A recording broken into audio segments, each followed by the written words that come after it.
అందరికీ శుభోదయం. జగన్మోహన్ రెడ్డి నిన్న వినుకొండ వెళ్ళి చాలా హడావుడి చేశాడు. అక్కడ జరిగినటువంటి దుర్ఘటన మీద ఎంత వీలైతే అంత రాజకీయ లబ్ధి పొందాలి అని చాలా ప్రయత్నం చేశాడు. దానికి సంబంధించి ఒక 5 పాయింట్లు మాట్లాడుకుందాం. అందులో ఫస్ట్ పాయింట్, కొత్త ప్రభుత్వం వచ్చి ఇంకా 40 రోజులు కూడా పూర్తి కాలేదు. జూన్ 12వ తేదీన ముఖ్యమంత్రిగా చంద్రబాబు నాయుడు ప్రమాణ స్వీకారం చేశారు. అంటే ఇప్పటికీ 38 రోజులు కూడా కాలేదు.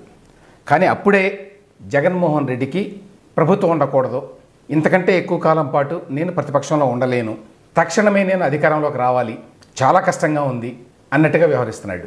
ప్రభుత్వం ఏర్పడి 40 రోజులు కూడా కాకుండా రాష్ట్రపతి పాలన విధించాలి అని డిమాండ్ చేయడం అంటే ఎంత రాజకీయ తొందరపాటో చూడండి. అధికారం లేకుండా జగన్మోహన్ రెడ్డి ఒక్క క్షణం కూడా ఉండలేకపోతున్నాడు. రోజుకొక యుగంలాగా గడుస్తోంది. అందరూ కూర్చునే ఉంటుంది. ఓడిపోయిన వెంటనే పార్టీ నాయకులతో ఒక సమావేశాన్ని ఏర్పాటు చేసి ఒక మాట అన్నాడు జగన్మోహన్ రెడ్డి. ఏమన్నాడంటే, 5 ఏళ్ళు ఎంతసేపు గడుస్తాయి, ఇలా కళ్ళు మూసుకుని ఇలా కళ్ళు తెరిస్తే అయిపోతాయి, అప్పుడు మళ్ళీ మనమే అధికారంలోకి వస్తా ఉన్నాడు. కానీ ఆయన కళ్ళు మూసుకున్నా కూడా 5 ఏళ్ళు గడవడం లేదన్నమాట. అందువలనే అధికారం లేకుండా తాడేపల్లిలో తన ఇంట్లో ఉండటానికి కూడా ఆయన ఇష్టపడలా. ఈ గత 38 రోజుల్లో ఇన్ని రోజులు ఆయన తాడేపల్లిలో ఉన్నాడు, ఆంధ్రప్రదేశ్లో ఉన్నాడు, ఇన్ని రోజులు ఆయన బెంగళూరులో ఉన్నాడు. చూడండి, అంటే తాను అధికారంలో ఉండి తాను మొత్తం రాష్ట్రాన్ని శాసిస్తుంటేనే ఆయనకి రాష్ట్రంలో ఉండబుద్ధి అవుతుంది. అందువల్లనే అంత తొందరపాటు. అర్జెంటుగా రాష్ట్రపతి పాలన విధించాలట, అర్జెంటుగా ప్రధానమంత్రి నరేంద్ర మోదీ అపాయింట్మెంట్ ఇవ్వాలట. 23వ తేదీన ఢిల్లీలో ధర్నా అన్నాడు. సరే, పొలిటికల్గా ఏ పార్టీ అయినా చేసుకునేటువంటి హక్కు, అధికారం ఉంటాయి. జాతీయ స్థాయిలో ఆంధ్రప్రదేశ్లో జరుగుతున్నటువంటి అరాచకాల గురించి మాట్లాడాలి, అందుకోసం ఢిల్లీలో ధర్నా చేయాలని నిర్ణయించుకున్నాడు. అంతవరకు బాగానే ఉంది. కానీ తక్షణమే ప్రభుత్వాన్ని తొలగించాలి, ఈ ప్రభుత్వం వెంటనే వెళ్ళిపోవాలి, నేను మళ్ళీ వచ్చి కుర్చీలో కూర్చోవాలి అనేటువంటి తాపత్రయం, తపన ఏ స్థాయిలో ఉన్నాయి జగన్మోహన్ రెడ్డికి అని చెప్పడానికి ఈ రాష్ట్రపతి పాలన అనే డిమాండ్ ఒక ఉదాహరణ. దానికి తోడు ఆయన పార్టీలో ఉన్నటువంటి నాయకులు కానివ్వండి, ఇతర అనేక సోషల్ మీడియా గ్రూప్స్ కానివ్వండి, వాళ్ళకు కూడా ఇదే తపన, తాపత్రయం. ఎందుకంటే వాళ్ళకు కూడా తెలుసు జగన్మోహన్ రెడ్డి ఎక్కువ కాలం పాటు ప్రతిపక్షంలో ఉండలేడు, చాలా కష్టం ఆయనకి.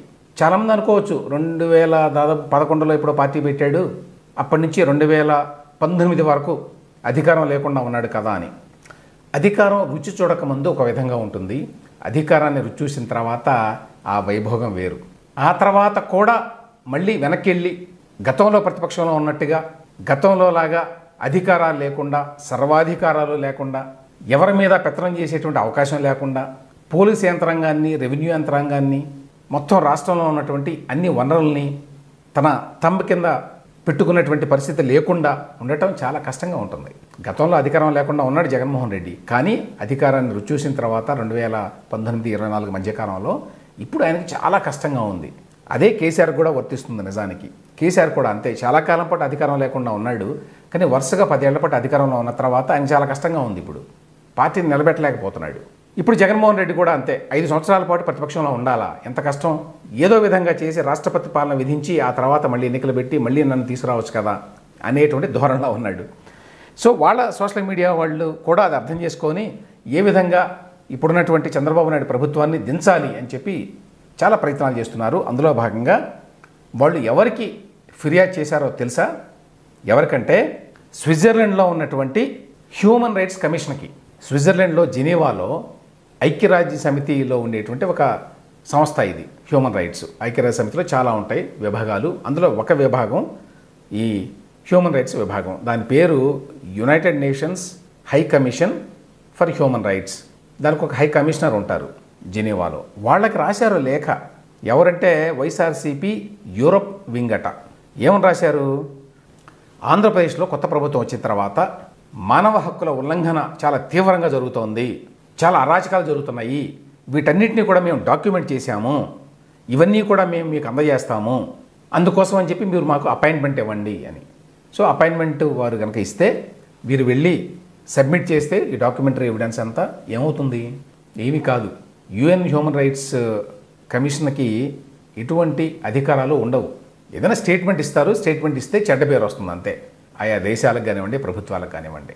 ఒక దేశంలో ఉన్నటువంటి ఒక రీజనల్ స్టేట్ గవర్నమెంట్ పైన ఈ విధంగా కంప్లైంట్ చేయడం అనేది బహుశా గతంలో ఎప్పుడు జరిగి ఉండదు. ఒక దేశం మీద చేస్తారు, భారత్ మీద చేయొచ్చు, భారత ప్రభుత్వం మీద చేయొచ్చు, కానీ భారత ప్రభుత్వంలో ఉండేటువంటి ఆంధ్రప్రదేశ్ రాష్ట్ర ప్రభుత్వం మీద, లేకపోతే విశాఖపట్నం మున్సిపల్ కార్పొరేషన్ మీద, స్విట్జర్లాండ్లో జెనీవాలో ఉన్నటువంటి హ్యూమన్ రైట్స్ కమిషన్కి ఫిర్యాదు చేయటం అనేది ఒక రకంగా హాస్యాస్పదం. కానీ దీన్ని బట్టి ఏమర్థం చేసుకోవాలంటే ఎంత ఫ్రస్ట్రేటెడ్గా ఉన్నారు వైఎస్ఆర్సీపీ నాయకత్వమే కాదు, వైఎస్ఆర్సీపీ అనుచర గణం కూడా అనేది అర్థం చేసుకోవచ్చు. ఇక రెండో పాయింట్, వైఎస్ఆర్సీపీ నాయకులు లేక సాక్షి పత్రికలో కూడా ఏమంటారంటే వాళ్ళు, ఇప్పుడు వినుకొండలో జరిగిన సంఘటనలో రషీద్ అనేటువంటి ఒక యువకుడిని జలానీ అనేటువంటి మరొక యువకుడు దారుణంగా చంపేశాడు. అత్యంత దారుణంగా పాశవికంగా చంపాడు.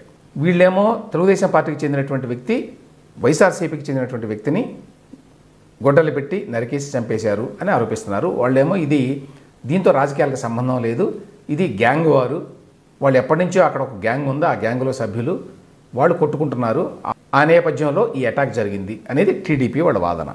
సరే, అందులో నిజాలు ఏమిటి అనేది పక్కన పెడితే వీళ్ళు చెప్పేటువంటి మాట ఏంటంటే, ఈ ఎవరైతే చంపాడో జిలానీ అనేటువంటి యువకుడు, ఆ యువకుడు చాలామంది తెలుగుదేశం నాయకులతో కలిసి ఉన్న ఫోటోలు ఉన్నాయి, లేక తెలుగుదేశం జెండా ఉన్న చోట ఇతను కూడా నిలబడి ఉన్నాడు. టీడీపీ ఎమ్మెల్యేగా ఉన్నటువంటి జీవి ఆంజనేయులతో కూడా ఆయన సంబంధాలు ఉన్నాయి, ఎందుకంటే ఆయనతో కూడా ఎక్కడో ఏదో ఫోటోలోనో ఏ గ్రూప్ ఫోటోలోనో ఎక్కడో ఉన్నాడు కాబట్టి సంబంధాలు ఉన్నాయి. అందువల్ల ఇప్పుడు పోలీసులు ఒక ఎఫ్ఐఆర్ నమోదు చేశారు జలానీ మీద, ఎందుకంటే జలానీయే చంపినట్టు వీడియో సాక్ష్యం కూడా ఉంది కాబట్టి సహజంగానే జలానీని నిందితుడిగా చేరుస్తూ ఒక ఎఫ్ఐఆర్ చేశారు పోలీసులు. ఆ ఎఫ్ఐఆర్లో జీవి ఆంజనేయులు పేరు కూడా పెట్టాలట. ఎందుకు? జీవి ఆంజనేయులతోటి మరి జలానికి ఫోటో ఉన్నది కాబట్టి సంబంధాలు ఉన్నట్టుగా భావించాలి. ఎంత సెన్సిటివ్గా ఉన్నారో చూడండి వైఎస్ఆర్సీపీ వారు, సాక్షి వారు. ఇదే కనుక ప్రాతిపదిక అయితే వైఎస్ఆర్సీపీలో ఎమ్మెల్సీగా ఉన్నటువంటి అనంతబాబు అనే నాయకుడు తన డ్రైవర్ని చంపి కారులో పెట్టుకొని వెళ్ళి డిక్కీలో పెట్టి తీసుకెళ్ళి డోర్ డెలివరీ చేశాడు ఆ కుటుంబానికి, పట్టపగలే అందరూ చూస్తుండగానే. దానికి కూడా అన్ని సాక్ష్యాధారాలు ఉన్నాయి. వైఎస్ఆర్సీపీలో ఉన్నటువంటి అనేక మంది నాయకులతోటి అనంతబాబుకి సహజంగానే సంబంధాలు ఉన్నాయి, ఫోటోలు కూడా చాలా ఉంటాయి, వీడియోలు కూడా ఉంటాయి. మరి వారందరి మీద కేసులు పెట్టారా? అంతేకాదు జగన్మోహన్ రెడ్డితో కూడా కలిసి తీసుకున్న ఫోటోలు చాలా ఉంటాయి అనంతబాబుకి. మరి జగన్మోహన్ రెడ్డి మీద కేసు పెట్టారా? ఆ డ్రైవర్ని చంపిన డ్రైవర్ సుబ్రహ్మణ్యం అతని పేరు, ఆ సుబ్రహ్మణ్యాన్ని చంపినటువంటి కేసులో ఎఫ్ఐఆర్లో జగన్మోహన్ రెడ్డి దగ్గర నుంచి ఇతర వైఎస్ఆర్సీపీ నాయకుల పేర్లు పెట్టారా? పెట్టలేదు. ఎందుకంటే ఆ విధంగా జస్టిస్ సిస్టము పనిచేయదు, ఆ విధంగా ఉండదు పోలీసుల దర్యాప్తు. ఒక ఫోటో ఉన్నది కాబట్టి ఒక నాయకుడితోటి ఆ నాయకుడి పేరు పెట్టరు వెంటనే. ఆ విషయం తెలియదా వీళ్ళకి? మూడో పాయింట్, జగన్మోహన్ రెడ్డి గారు నిన్న వినుకొండలో మాట్లాడుతూ ఈ నెలన్నర కాలంలో కొత్త ప్రభుత్వం ఆధ్వర్యంలో 36 రాజకీయ హత్యలు జరిగినాయి, ఎంత ఘోరం అని చెప్పి ఆరోపించారు. గమ్మత్ ఏమిటంటే నిన్నటి సాక్షి పేపర్లోనే మొన్న జగన్మోహన్ రెడ్డి గారు ప్రధానమంత్రికి రాసిన లేఖలోనే రాష్ట్రంలో గడిచిన 40 రోజుల్లో 31 మంది హత్యకు గురయ్యారు అని చెప్పి రాశారు. అంటే 24 గంటలు గడవకముందే ఈ నంబరు 31 నుంచి 36కి ఎలా పెరిగింది అంటే ఒక్క రోజులోనే 24 గంటల్లోనే మరొక 5 రాజకీయ హత్యలు జరిగినాయా? అంటే నోటుకొచ్చినట్టు ఏ నెంబర్ పడితే ఆ నెంబర్ రాస్తున్నారా? ఇందులో ఏ రకమైన సీరియస్నెస్ లేదా అని అనుమానం వస్తుంది. ఫోర్త్ పాయింట్, జగన్మోహన్ రెడ్డి గారు వెళ్ళారు వినుకొండ. ఎందుకు వెళ్ళాడు ఆయన? హతుడి కుటుంబాన్ని పరామర్శించడానికి. కానీ ఆయన వెళ్ళే విధానం ఎట్లా ఉంది? రాజు వెడలే రవి తేజములు అల్లారగా అన్నట్టుగా అన్ని వందల మంది పార్టీ నాయకులు, కార్యకర్తలు, ఇక డజన్ల కొద్దీ కార్లు. బేసికల్లీ ఒక రాజకీయ ప్రదర్శనగా ఉంది, అది రాజకీయ బల ప్రదర్శన అన్నమాట. మా స్ట్రెంగ్త్ చూడండి అని పార్టీ వర్గాల్లో, పార్టీ కార్యకర్తల్లో ఉత్సాహం నింపడం కోసం చూడండి మాకు ఎంత బలం ఉందో అనేటువంటి ఒక కాన్ఫిడెన్స్ ఇవ్వడానికి పెద్ద ఎత్తున బయలుదేరి వెళ్ళారు. ఒక రాజకీయ బల ప్రదర్శన చేశారు. గతంలో 2019 నుంచి 2024 వరకు ఈ రకంగా ప్రతిపక్షాలను కానివ్వండి, ప్రతిపక్ష నాయకులను కానివ్వండి స్వేచ్ఛగా తిరగనిచ్చారా? పోలీసులు అడుగడుగున బంధనాలు వేశారు, అరెస్టులు చేశారు, ఎవరిని ఎలవ చేయలేదు, ఒక ఊళ్ళో అడుగు పెట్టడానికి కూడా ఎలవ చేయలేదు. కానీ ఇప్పుడైతే జగన్మోహన్ రెడ్డి గారు హాయిగా చాలా ఫ్రీగా వినుకొండ వెళ్ళి ఈ పరామర్శ పేరుతోటి రాజకీయ బల ప్రదర్శన చేయడానికి ఇప్పుడున్న ప్రభుత్వం ఇటువంటి అడ్డంకులు క్రియేట్ చేయాలి. ఆ విషయాన్ని గ్రహించాలి. ఇక చివరిగా పాయింట్ ఏమిటంటే జగన్ భద్రత మీద చంద్రబాబు నాయుడు సర్కారు నిర్లక్ష్యం వహిస్తోంది, భద్రతా వైఫల్యం కనిపిస్తోంది, ఆయనకి సరైన సెక్యూరిటీ కల్పించడం లేదు అని చెప్పి నిన్నంతా కూడా మరి సాక్షి మీడియాలో కానివ్వండి, వైఎస్ఆర్సీపీ నాయకులు కానివ్వండి మాట్లాడారు. ఏమిటి దీని సందర్భం ఏంటి, విషయం ఏంటి ఏంటంటే జగన్మోహన్ రెడ్డి గారు వినుకొండ ప్రయాణం పెట్టుకున్నారు కాబట్టి ఆయన దగ్గర ఉండేటువంటి పిఎనో పిఎస్ఓ ఎవరో ప్రభుత్వానికి ఫోన్ చేసి మరి సార్కి వెహికల్ పంపించాలి మీరు అని అడిగారు. జగన్మోహన్ రెడ్డి గారికి Z+ సెక్యూరిటీ ఉన్నది. ఇప్పుడు దాని కింద ప్రభుత్వం ఆయనకి ఒక బుల్లెట్ ప్రూఫ్ కారు ఏర్పాటు చేయాలి. ఆ ప్రకారం అప్పటికప్పుడు విజయనగరం నుంచి అక్కడ ఉన్నటువంటి బుల్లెట్ ప్రూఫ్ వాహనాన్ని టాటా సఫారీ వాహనాన్ని తెప్పించి ఆయనకి ఇచ్చారు. ఆయన ఆ కారులో కూర్చొని బయలుదేరారు. ఇంటి దగ్గర నుంచి ఒక 5-6 కిలోమీటర్లు వెళ్ళిన తర్వాత ఆయన ఆ కారులోంచి దిగి ముందున్నటువంటి టొయోటా ఫార్చ్యూనర్ కారులో ఎక్కారు. ఆయన గతంలో కూడా టొయోటా ఫార్చ్యూనర్, ప్రాదా ఇటువంటి కారులో తిరుగుతూ ఉండేవారు. ఆ ఫోటో వేసి ఏమని మాట్లాడారు అంటే వైఎస్ఆర్సీపీ నాయకులు కానివ్వండి, సాక్షి మీడియా కానివ్వండి, ఇతరులు కానివ్వండి, జగన్మోహన్ రెడ్డి గారికి ఇచ్చినటువంటి ఈ వెహికల్ రిపేర్లో ఉన్నది, అడుగడుగునా మొరాయించింది, అది కదలలేదు, అందుచేత జగన్మోహన్ రెడ్డి గారు తప్పనిసరిగా అందులోంచి దిగి మరో కారులో ఎక్కాల్సి వచ్చింది. ఇది భద్రతా వైఫల్యం లేక జగన్మోహన్ రెడ్డి గారి భద్రత పట్ల చంద్రబాబు నాయుడు ప్రభుత్వం చూపిస్తున్నటువంటి నిర్లక్ష్యం అనే ధోరణిలో మాట్లాడారు. కానీ వాస్తవాలు ఏంటంటే ఈ సఫారీ కారు మొరాయించలేదు, అదేమీ చెడిపోలేదు, అదేమీ ఆగిపోలేదు. జగన్మోహన్ రెడ్డి గారికి అది కంఫర్టబుల్గా అనిపించాల. ఆయన ఇష్టం, ఆయన కొన్ని సౌఖ్యాలకు అలవాటు పడ్డ మనిషి. ఎస్పెషల్లీ గత 5 సంవత్సరాలుగా ముఖ్యమంత్రిగా ఉండగా ఆయన నేను నిన్న చెప్పినట్టుగా కనీసం పాసింజర్ ప్లేన్లో కూడా ప్రయాణించాల. ఎప్పుడు విమానంలో వెళ్ళాలన్నా కూడా చార్టర్డ్ ఫ్లైట్ పెట్టుకుని వెళ్ళేవాడు. అన్ని సుఖాలకు అలవాటైనటువంటి జగన్మోహన్ రెడ్డికి ఈ టాటా సఫారీ అనే కారు నచ్చలేదు. అందువల్ల ఆయన దిగి వెళ్ళి టాటా ఫార్చ్యూనర్లో కూర్చున్నాడు. గతంలో ఆయన ముఖ్యమంత్రిగా ఉండగా అంతకుముందు ప్రతిపక్ష నేతగా కూడా ఆయన ఎక్కువగా ల్యాండ్ క్రూజర్ ప్రాదా కారులోనే తిరిగేవాడు. టొయోటా కంపెనీది, అది మినిమం ఆయన తిరిగే కారు. అందువల్ల ఆయనకు అలవాటు లేక ఆయన కూర్చోలేకపోయాడు.